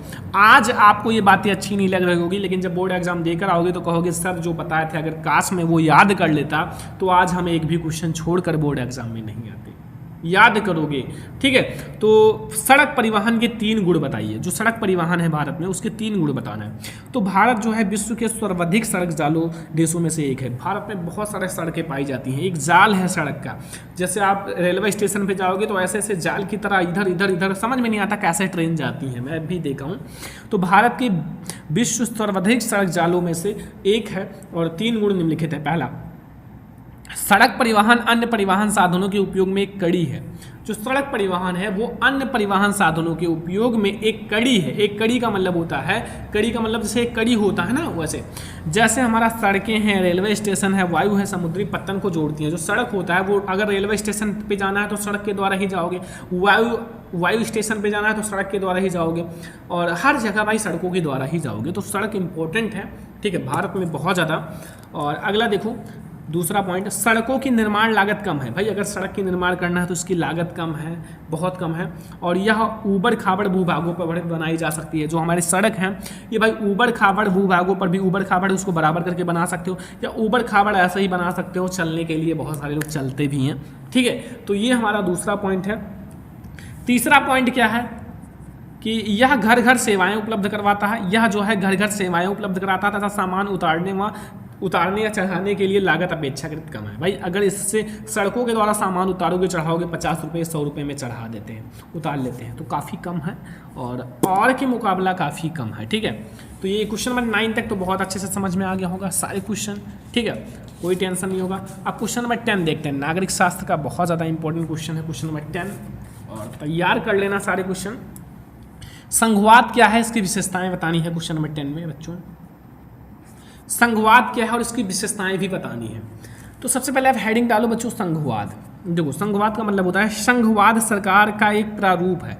प्रारूप का मतलब होता है दूसरा रूप, जिसमें सर्वोच्च सत्ता केंद्रीय प्राधिकार और उसकी विभिन्न अनुषांगिक इकाइयों के बीच बट जाती है। विशेषताएं एक एक समझ लो, 3 से 4 विशेषताएं हैं। पहला, यहाँ सरकार 2 या 2 से अधिक अस्त्रों वाली होती है। सरकार 2 या 2 से अधिक अस्त्रों वाली होती है। कहाँ? संघवाद में। कैसी होती हैं? सरकार जो होता है 2 या 2 से अधिक अस्त्रों वाली होती हैं। दूसरा है, अलग अलग स्तर की सरकारें एक ही नागरिक समूह पर शासन करती हैं।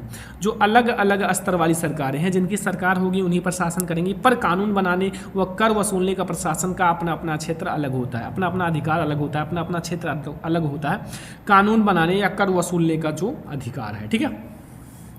तीसरा पॉइंट है, संविधान के मौलिक प्रावधानों या प्रावधानों को किसी एक स्तर की सरकारें अकेले नहीं बदल सकती। भाई सबको सलाह लेना पड़ेगा, सबसे सलाह लेना पड़ेगा, एक सरकार नहीं बदल सकती। तो संविधान के जो मौलिक प्रावधान हैं को किसी एक स्तर की सरकारें अकेले नहीं बदल सकती, मिलकर बदलना पड़ेगा सारे लोगों को, ठीक है। अगला देखो, क्योंकि एक लोग निर्णय नहीं ले सकते, ठीक है, क्योंकि एक का निर्णय हो सकता है गलत हो।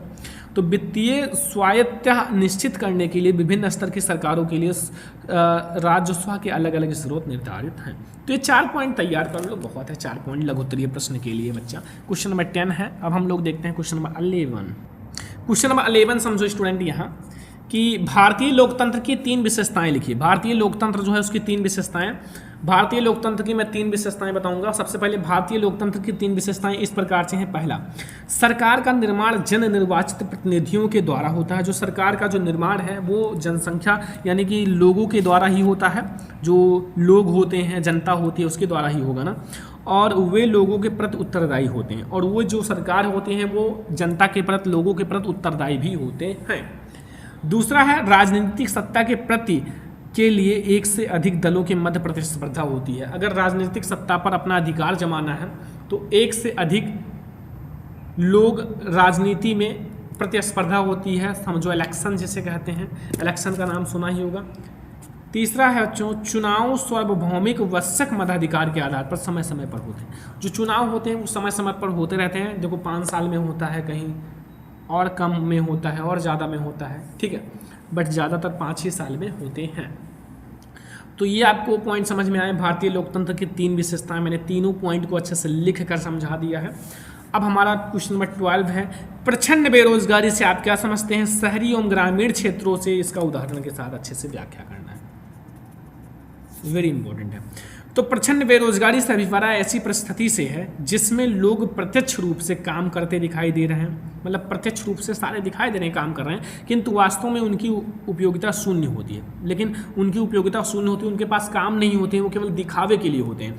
अर्थात यदि उन्हें उनके काम से हटा दिया जाए तो कुल उत्पादकता पर कोई प्रभाव नहीं पड़ता। भारत के गांवों में कृषि क्षेत्रों में बड़े पैमाने पर प्रचंड बेरोजगारी पाई जाती है। जैसे भूमि के एक छोटे से टुकड़े पर जरूरत से ज़्यादा श्रमिक काम करते हैं क्योंकि उनके पास कोई और काम नहीं होते, इसलिए प्रचंड बेरोजगारी स्थिति पैदा होती है। इसी प्रकार शहरों में प्रचंड बेरोजगारी छोटी दुकानें तथा छोटे व्यापारों में भी, व्यवसाय में भी पाई जाती है। ठीक है, बस ये हो गया। तो अगर लघुत्तरीय प्रश्न, मैंने आपको 12 कुल आपको पूरे बुक से 12 लघुत्तरीय इंपॉर्टेंट क्वेश्चन है। बस ये 12 इंपॉर्टेंट लघुत्तरीय प्रश्न अगर आप कंप्लीट कर लेते हो ना, तो समझ लो आप बोर्ड एग्जाम का टॉपर बन जाओगे। क्लास 10 सामाजिक विज्ञान की सभी महत्वपूर्ण दीर्घोत्तरीय प्रश्न को देखेंगे। ठीक है, आपके बोर्ड एग्जाम के लिए पूरे बुक के इंपॉर्टेंट लॉन्ग क्वेश्चन जो दीर्घोत्तरीय प्रश्न है एक ही वीडियो में देखेंगे क्वेश्चंस को। तो पहला प्रश्न आप लोग देखो, यहाँ लिखा हुआ है कि इटली के एकीकरण की प्रक्रिया का वर्णन कीजिए। वेरी इंपॉर्टेंट है बच्चों, आपके लॉन्ग क्वेश्चन में इटली का एकीकरण आता है एंड लघु उत्तरीय प्रश्न में जर्मनी का एकीकरण आता है। ठीक है, तो दोनों इंपॉर्टेंट है। तो अब हम लोग लॉन्ग क्वेश्चन देख रहे हैं तो हम लोग समझेंगे इटली का एकीकरण, कि आखिर इटली का एकीकरण कैसे हुआ था। वेरी इंपॉर्टेंट क्वेश्चन है। तो देखो, जो इटली का एकीकरण का प्रक्रिया का आपको अच्छे से वर्णन करना है। देखो, सबसे पहले आपको यह बताना है कि 19वीं शताब्दी में इटली के एकीकरण की प्रक्रिया प्रारंभ हुई जो निम्न प्रकार से है। ठीक है, जो 19वीं शताब्दी में जो इटली का एकीकरण हुआ था वो प्रक्रिया प्रारंभ हुई, यानी कि स्टार्ट हो गई। और जो इस प्रकार से है, हम लोग एक एक पॉइंट से समझेंगे। पहला पॉइंट, इस समय इटली अनेक वंशानुगत राज्यों व बहुराष्ट्रीय हैबसबर्ग साम्राज्य में बिखरा हुआ था। मतलब जो हमारा इटली था वो बिखरा हुआ था और हमें उसे एकीकृत करना था, उसका एकीकरण करना था। ठीक है, तो जो इस समय जो इटली है, इटली अनेक वंशानुगत राज्यों व बहुराष्ट्रीय हैबसबर्ग साम्राज्य में बिखरा हुआ था। ठीक है, यहां तक समझ में आया, कोई दिक्कत नहीं है। तो बिखरा हुआ था। एंड फिर दूसरा पॉइंट मैं आपको पॉइंट से समझाता हूं कि पॉइंट से समझोगे ना तो सबसे बेटर समझ में आएगा और सबसे बेटर मार्क्स भी मिलेगा। ठीक है, बोर्ड एग्जाम में अगर पॉइंट टू पॉइंट लिखोगे तो एग्जामिनर समझता है कि सबसे बेस्ट उनको वही लगता है। मैंने बहुत सारे एग्जामिनर से पूछा है। ठीक है, तो दूसरा पॉइंट है जो इटालवी है भाषा संपूर्ण इटली में नहीं बोली जाती थी। भाई इटली की भाषा है तो इटली की भाषा संपूर्ण इटली में बोली जानी चाहिए क्योंकि ये इटली की भाषा है। ठीक है, एंड अनेक स्थानों पर इनके अनेक रूप प्रचलित थे। अब अनेक स्थानों पर जो भाषा है कई प्रकार की थी, मतलब कई प्रकार की भाषा बोली जाती थी। ठीक है, एंड तीसरा पॉइंट है कि सार्डिनिया पिडमार्ड ने प्रधानमंत्री, जो सार्डिनिया पिडमार्ड के प्रधानमंत्री हैं काबूर ने इटली के राज्यों को संगठित करने के लिए प्रारंभ हुए। जो हमारा इटली था वो बहुत सारे राज्यों में बिखरा हुआ था, चारों तरफ बिखरा हुआ था। तो सार्डिनिया पिडमार्ड के प्रधानमंत्री काबूर ने इटली के राज्यों को संगठित करने के लिए प्रारंभ हुए और आंदोलन को नेतृत्व प्रदान किया और फ्रांस व सार्डिनिया पिडमार्ड के बीच कूटनीतिक संधि हुई। ठीक है, ये हमारा बहुत ज़्यादा इंपॉर्टेंट पॉइंट बता रहे हैं। ठीक है, एंड 4 नंबर पॉइंट है कि 1889 ईस्वी में सार्डिनिया पिडमार्ड ने ऑस्ट्रिया को पराजित किया और इस युद्ध में ज्यूसेफे गैरिबाल्डी के नेतृत्व में सैनिकों ने भी भाग लिया। ठीक है, सैनिकों ने भी भाग लिया। और लास्ट नंबर है 5वां नंबर पॉइंट कि 1861 में विक्टर इमैनुअल द्वितीय को एकीकृत इटली का राजा घोषित किया गया और 1870 ईस्वी में एकीकरण पूर्ण हुआ। जो 1870 ईस्वी में जो एकीकरण है वो पूर्ण हो गया था। ठीक है, तो ये बहुत ज़्यादा इंपॉर्टेंट क्वेश्चन है बोर्ड एग्जाम के लिए। बस ये 5 पॉइंट आप लोग याद रखना इटली का एकीकरण के लिए बस, ठीक है। ये 5 पॉइंट से आपका पूरा एकीकरण हो जाएगा। कुछ आप बनाकर भी लिख सकते हो, सामाजिक विज्ञान में कुछ आप बनाकर भी लिख सकते हो, मार्क्स आपको फुल मिलेगा। तो ये पहला हमारा क्वेश्चन था बच्चों, इटली का एकीकरण बोर्ड एग्जाम के लिए वेरी वेरी वेरी इंपॉर्टेंट है। तो अब हम लोग देखते हैं सेकंड नंबर क्वेश्चन। तो स्टूडेंट अब हमारा आता है सेकंड नंबर क्वेश्चन बच्चों, बोर्ड एग्जाम के लिए वेरी इंपॉर्टेंट है। लिखा हुआ है 19वीं शताब्दी में अंतरराष्ट्रीय अर्थशास्त्रियों द्वारा बताए गए प्रकार के प्रवाहों का व्याख्या कीजिए। मतलब जो 19वीं शताब्दी में जो अंतरराष्ट्रीय अर्थशास्त्री द्वारा बताए गए प्रवाह थे, विचार थे, उनका आपको व्याख्या करना है। My dear student very important है।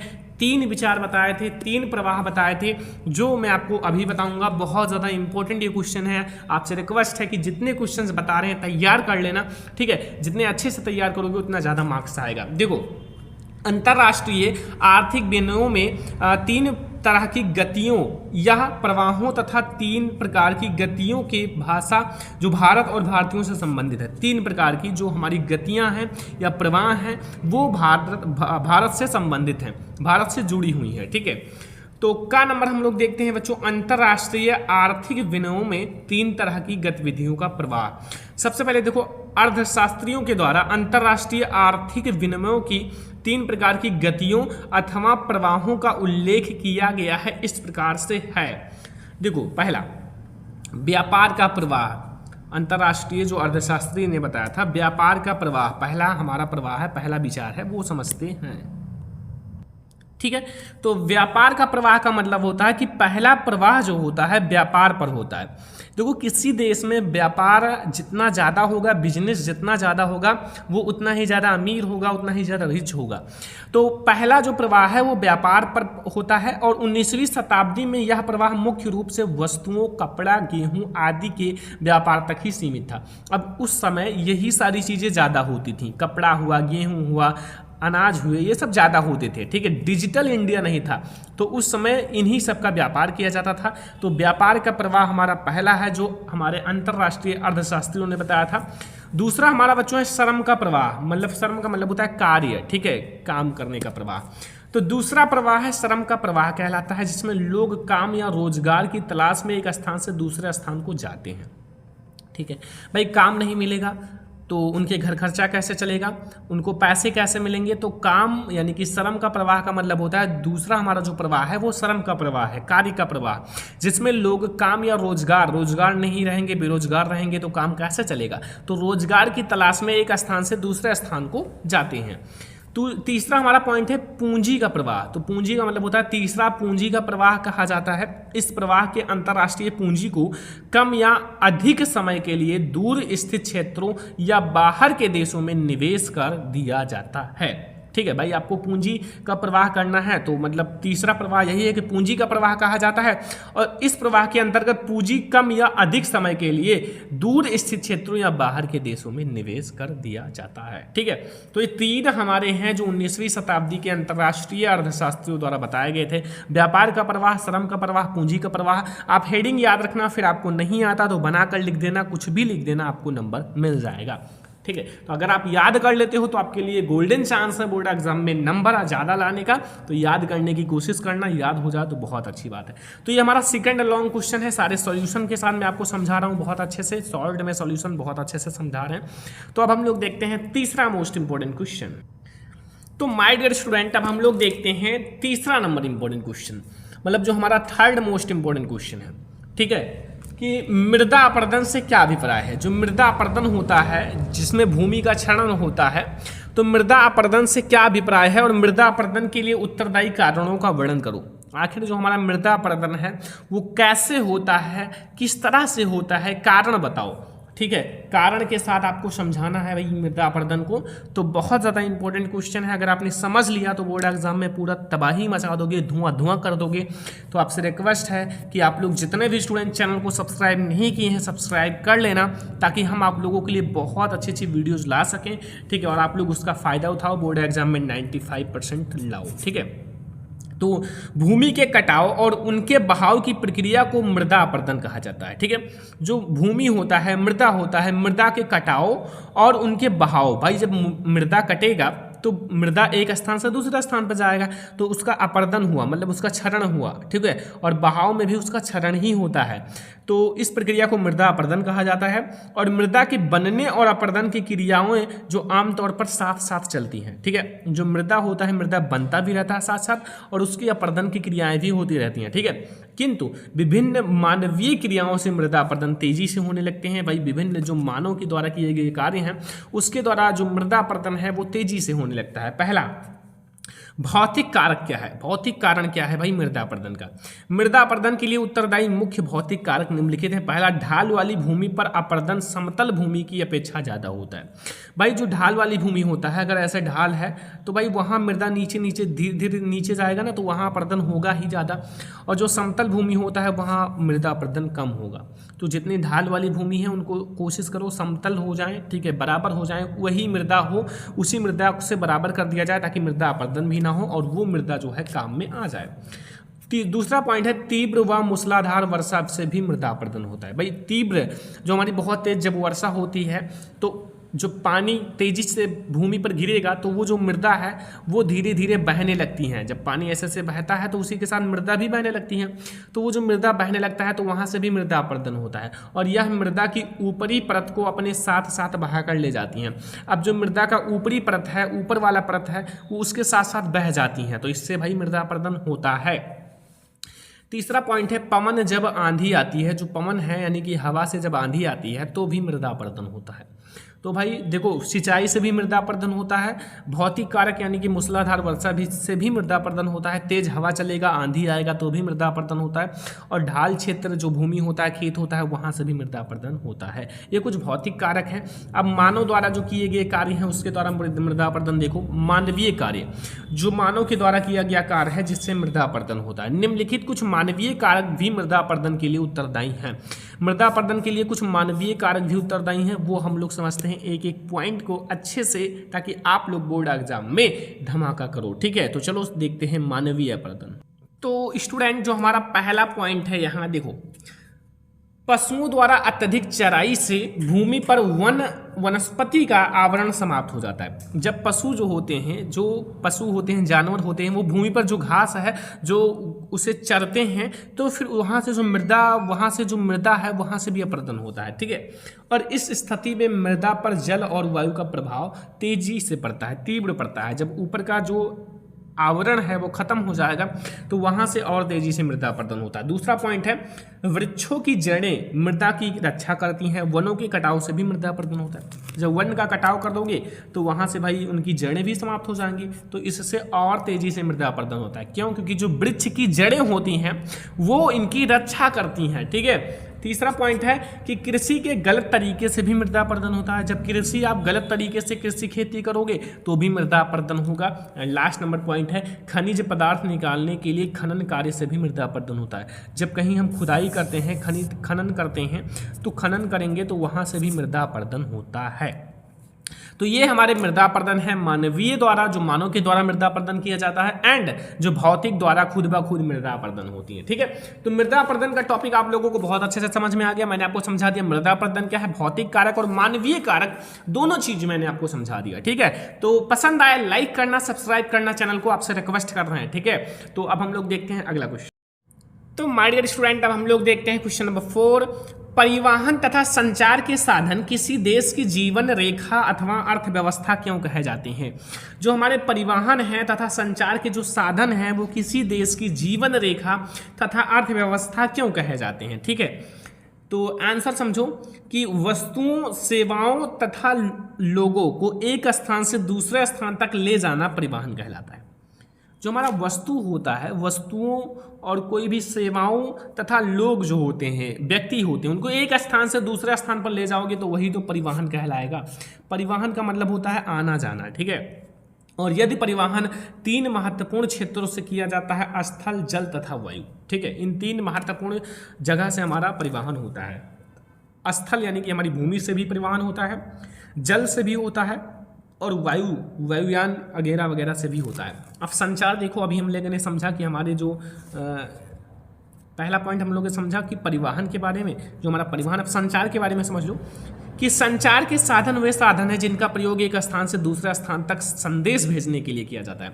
जिस प्रकार से हमारे लिए परिवहन इंपॉर्टेंट है, उसी प्रकार से हमारे लिए संदेश भी इंपॉर्टेंट है। तो संचार के साधन जो हैं वे जिनका प्रयोग एक स्थान से दूसरे स्थान पर संदेश भेजने के लिए किया जाता है, ये दोनों ही किसी देश की जीवन रेखाएं कहे जाते हैं। चाहे आपका संचार का साधन हो, चाहे परिवहन साधन हो, ये दोनों हमारे देश की जीवन रेखाएं हैं जो महत्वपूर्ण हैं, ठीक है, और इम्पोर्टेंट है। अब देखो 3 पॉइंट समझा देते हैं ताकि आप लोगों को पॉइंट से समझ में आएगा तो ज़्यादा बेटर आप बोर्ड एग्जाम में करके आओगे और अपने से भी कुछ लिख कर आओगे। देखो, एक देश की विकास की गति वस्तुओं तथा सेवाओं के उत्पादन के साथ साथ उनके एक स्थान से दूसरे स्थान तक वहन की सुविधा पर भी निर्भर करता है। इस परिवहन साधन महत्वपूर्ण है भाई। किसी देश में किसी चीज़ का उत्पादन होता है, चाहे वस्तु हो चाहे सेवा हो, किसी भी चीज़ का उत्पादन होता है, तो वो उत्पादन होने के बाद उसे एक स्थान से दूसरे स्थान पर ले जाना पड़ेगा। अगर नहीं ले जाओगे तो उसका उत्पादन का कोई फायदा नहीं मिलेगा,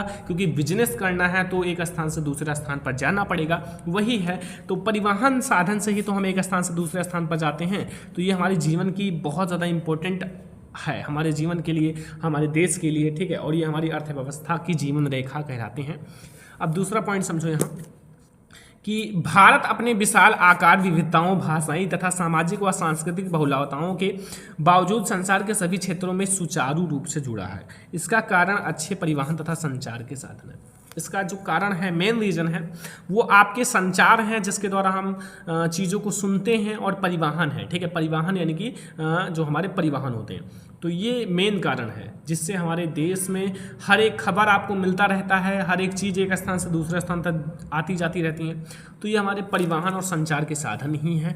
और तीसरा देखो, युद्ध के समय इस साधनों का महत्व तो बढ़ जाता है। इसके द्वारा सारा देश सेनाओं की सहायता कटिबद्ध हो जाता है। हथियारों, गोला बारूद तथा सरद पहुंचाने का काम आसान हो जाता है। भाई खबर भी आपको मिलता रहता है संचार के द्वारा, और वस्तुओं को भी एक स्थान से दूसरे स्थान पर पहुंचाया जाता है। युद्ध के समय इनका जो वैल्यू है, जिसे कहते हैं वैल्यू, वो बहुत ज़्यादा बढ़ जाता है, ठीक है। तो ये क्वेश्चन नंबर 4 तक आपको समझ में आ गया ना बहुत अच्छे से। भाई परिवहन तथा संचार के साधन बहुत ज़्यादा इंपॉर्टेंट है। अब हम लोग नागरिक शास्त्र का बहुत ज़्यादा इंपॉर्टेंट क्वेश्चन देखते हैं, क्वेश्चन नंबर 5। सारा क्वेश्चन आपको कंप्लीट कर लेना है। अभी मैं आपसे रिक्वेस्ट कर रहा हूँ, बाद में तो भाई रिक्वेस्ट नहीं करेंगे। जब पेपर में जाओगे तो कहोगे सर ने कहा था अगर मैं पढ़ लेता तो टॉपर बन जाता, तो हम पास हो जाते, तो हमारे 85% आ जाते। मतलब सोचना ही सोचना पड़ेगा, क्योंकि नंबर कितने भी आ जाएं और आप सोचो कि काश थोड़ा और पढ़ लेते तो इतना आ जाता। सारे की ये प्रॉब्लम है, आपकी नहीं सारे का। तो लोकतंत्र की किस तरह उत्तरदायी, जिम्मेवार और वैध सरकार का गठन करता है? ये बहुत ज़्यादा इंपॉर्टेंट क्वेश्चन है, हर साल बोर्ड एग्जाम में आता है कि जो लोकतंत्र है, लोकतंत्र किस प्रकार उत्तरदायी, जिम्मेवार और वैध सरकार का गठन करता है, ठीक है, ये आपको बताना है। देखो, लोकतांत्रिक व्यवस्था उत्तरदायी, जिम्मेवार वह वैध सरकार का गठन करती है। निम्न तथ्यों से समझा जा सकता है, निम्न रूपों से समझा जा सकता है। एक एक को हम लोग समझेंगे। पहला, स्वतंत्र और निष्पक्ष चुनाव। जो स्वतंत्र और निष्पक्ष चुनाव, देखो सभी लोकतांत्रिक देशों में एक निश्चित अवधि के बाद चुनाव कराए जाते हैं। भाई सारे देश में चुनाव कराए जाते हैं। अगर एक लोग जीत जाते हैं तो कुछ समय के बाद फिर से चुनाव होता है, और फिर कौन जीतता है वो जनता के ऊपर निर्धारित होता है। तो सभी लोकतांत्रिक देशों में एक निश्चित अवधि के बाद चुनाव कराए जाते हैं। ये चुनाव निष्पक्ष होते हैं और सभी दल स्वतंत्र रूप से अपने जिम्मेवार को खड़ा करते हैं। सभी दल अपने जिम्मेवार या उम्मीदवारों को खड़ा करते हैं, ठीक है, उम्मीदवारों को खड़ा करेंगे ताकि वो चुनाव में लड़ें और जीतें हारें जो भी होगा। जनता इन्हें मत देती है और प्रतिनिधि जनता के प्रति उत्तरदायी भी होती है। अब देखो, जो प्रतिनिधि जनता के प्रति उत्तरदायी होगा उन्हें ज़्यादा मत मिलेगा। जो मतलब जनता जिसे चाहे उसे बना सकती है, जिसे चाहे उन्हें बिगाड़ भी सकती है। तो जनता के हाथ में बहुत बड़ी शक्ति होती है। जो सरकार को बनाता बिगाड़ता जनता के द्वारा ही होता है, ठीक है। अगला देखो पॉइंट, सेकंड नंबर पॉइंट देखो, कानून पर खुली चर्चा। लोकतांत्रिक देशों में जो सरकार होता है, जो भी कानून बनाती है, सरकार जो भी कानून बनाती है, ठीक है, वह एक लंबी प्रक्रिया के बाद बनता है। मतलब जो देखो कोई भी चीज़ आसान नहीं होता है, ठीक है। अब लोकतांत्रिक देशों में जो सरकार होती है, सरकार जो भी कानून बनाती है एक लंबी प्रक्रिया के बाद बनता है। लोगों को लगता है ये तुरंत कानून बन गया, ये तुरंत अधिकार लॉन्च हो गया, ये तुरंत नोटबंदी हो गया, लेकिन नहीं, ये सब प्रक्रियाएँ बहुत लंबी चलती हैं, बहुत ज़्यादा इस पर बातचीत किया जाता है, तब ये सब होता है। और उस पर पूरी बहस तथा विमर्श किया जाता है, उस पर पूरी बहस किया जाएगा, अच्छे से बात किया जाएगा, विमर्श किया जाएगा, तो उसे जनता के समक्ष रखा जाता है। तब उसे जनता के समक्ष रखा जाता है, तब उसे जनता को पता चलता है, जब वो लीक होता है, बताया जाता है सरकार के द्वारा कि आज नोटबंदी हो गया 12 बजे। तो ये सारी चीज़ें इंपॉर्टेंट पॉइंट मैं आपको बताता हूँ। तीसरा पॉइंट समझो, अधिकार यानी कि सूचना का अधिकार। लोकतांत्रिक देशों में नागरिकों को सरकार तथा कामकाज के बारे में अधिकार प्राप्त होता है। मतलब जो लोकतांत्रिक देश होते हैं, लोकतांत्रिक देशों में जो नागरिक होते हैं, नागरिकों को सरकार कामकाज के बारे में अधिकार प्राप्त होता है। तो सूचना अधिकार में भाई कामकाज का अधिकार जो है उसको प्राप्त होता है, उसकी जानकारी मिलती है, ठीक है। ये सूचना अधिकार के अंतर्गत आता है। अभी हमारे और भी पॉइंट है, शायद देख लेते हैं। इसी में एक पॉइंट और है स्टूडेंट, एक पॉइंट है ये कि जवाबदेह सरकार का गठन। जवाबदेह सरकार का गठन समझ लो। लोकतांत्रिक व्यवस्था में एक ऐसा सरकार का गठन होता है, जो लोकतांत्रिक व्यवस्था होता है उसमें ऐसा सरकार का गठन होता है जो कायदे कानून को मानती हैं, जो कायदे कानून को मानती हैं और लोगों को प्रति जवाबदेह होती हैं, लोगों को जवाब देती हैं, जो भी सही है गलत है सब कुछ बताती हैं। और लोकतांत्रिक सरकार नागरिकों को निर्णय प्रक्रिया में हिस्सेदार बनाने और खुद को उनके प्रति जवाबदेह बनाने वाली कार्य विधि भी विकसित कर लेती हैं, ठीक है। तो ये हो गए हमारे बच्चों जो बहुत ज़्यादा इंपॉर्टेंट क्वेश्चन। आप लोगों को समझ में आ गया होगा कि हमारा जो लोकतंत्र है वो किस प्रकार एक जिम्मेवार, उत्तरदायी, वैध सरकार का गठन करता है। तो ये 4 पॉइंट लिख कर आना, एक भी नंबर एग्जामिनर नहीं काट पाएगा। तो अब हम लोग देखते हैं क्वेश्चन नंबर 6, जो बोर्ड एग्जाम के लिए बच्चों वेरी इंपॉर्टेंट है भाई, जो बहुत ज़्यादा इंपॉर्टेंट है। बोर्ड एग्जाम में हर बार अपना परचम लहराता है, वही क्वेश्चन मैं आपको बता रहा हूँ, ठीक है। तो क्वेश्चन नंबर 6 समझो कि भारत में विदेशी व्यापार के 3 विशेषताओं की व्याख्या कीजिए। जो भारत है, इंडिया है, उसमें जो विदेशी व्यापार होते हैं उनके 3 महत्वपूर्ण विशेषताओं का वर्णन करना। तो भारत में विदेशी व्यापार के 3 विशेषताएं निम्नलिखित है। पहला, प्राकृतिक संसाधनों का पूर्ण उपयोग। एक देश ऐसी उद्योगों की स्थापना एवं संचालन करता है जिससे उसे अधिकतम तुलनात्मक लाभ प्राप्त हो।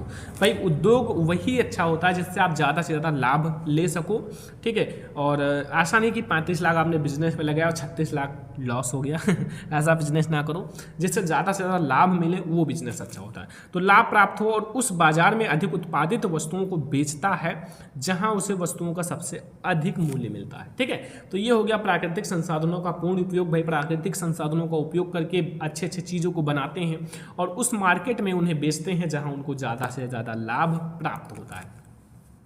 दूसरा पॉइंट समझ लो स्टूडेंट कि औद्योगिकीकरण को प्रोत्साहन। औद्योगिकीकरण का प्रोत्साहन, विदेशी व्यापार के माध्यम से देशों में उद्योग धंधे को विकसित करने के लिए आवश्यक उपकरण, कच्चा माल व तकनीकी ज्ञान सरलता से उपलब्ध होता है। फलतः देश में औद्योगिक विकास को प्रोत्साहन मिलता है। भाई औद्योगिक विकास को तो प्रोत्साहन मिलेगा ही, क्योंकि जितना ज़्यादा देश विकसित होगा, जितना विकास करेगा, उतना ही ज़्यादा हमारे औद्योगिकीकरण को भी प्रोत्साहन मिलेगा, ठीक है। अगला पॉइंट, तीसरा नंबर पॉइंट हमारा है स्टूडेंट यहाँ कि अंतर्राष्ट्रीय सहयोग एवं सद्भावना में वृद्धि। विदेश व्यापार, जो विदेशी व्यापार के फलस्वरूप विभिन्न देशों के नागरिक एक दूसरे के संपर्क में आते हैं। अब भाई एक देश के नागरिक दूसरे देश के नागरिक में संपर्क में आएंगे तो कुछ ना कुछ जानकारी होगा, मित्रता बढ़ेगी, सांस्कृतिक भावनाएं, सब कुछ सहयोग बढ़ेगा। तो एक दूसरे के विचार एवं दृष्टिकोण से परिचित होते हैं, तो एक दूसरे से परिचित होते हैं, उनकी सांस्कृतिक सहयोग विश्वास में वृद्धि होती है, उनके विश्वास में भी वृद्धि होती है। तो ये 6 हमारे मोस्ट इंपॉर्टेंट लॉन्ग क्वेश्चंस हैं। और भी क्वेश्चंस आप तैयार कर लेना, क्योंकि मैंने आपको जो बहुत ज़्यादा इंपॉर्टेंट है वो बता दिया है, और भी वीडियोस लाई जाएंगी। तो ये हमारे हैं क्लास 10 सामाजिक विज्ञान के महत्वपूर्ण दीर्घोत्तरीय प्रश्न। आज का ये वीडियो अगर आपको पसंद आया हो तो दिल से एक लाइक कर देना, और आपसे छोटी सी रिक्वेस्ट है, चैनल को सब्सक्राइब कर लेना, ठीक है। और इस वीडियो को इतना ज़्यादा शेयर करना कि मैं आप लोगों को अच्छे से और भी वीडियोस दे सकूं। तो चलो इस वीडियो को लाइक शेयर एंड सब्सक्राइब कर देना। तो चलो मिलते हैं नेक्स्ट इंपॉर्टेंट वीडियो में, तब तक के लिए जय हिंद।